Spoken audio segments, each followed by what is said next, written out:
All right, so we're back here at the garage rebuild. This is the side that had all the damage from the exterior. We're going to have a door here that enters into the room.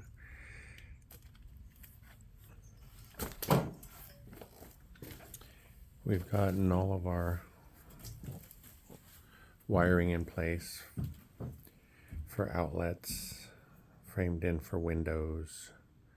There's going to be quite a few windows in the little space, but we've got all of our wires in for our lighting. We're going to use some small recessed can lights, and you'll probably notice all the wire that we ran is 12 gauge.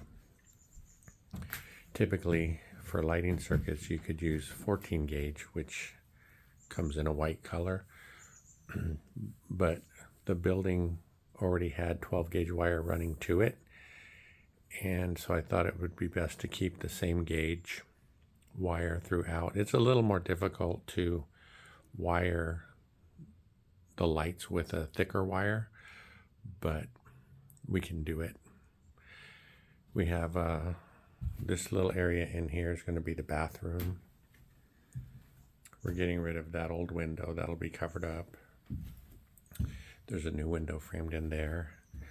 So in here we're going to have a vanity straight ahead, a corner shower unit, and then the toilet will be right here in this corner.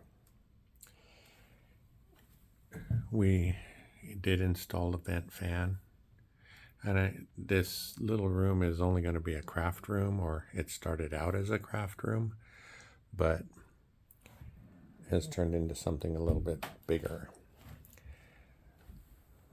So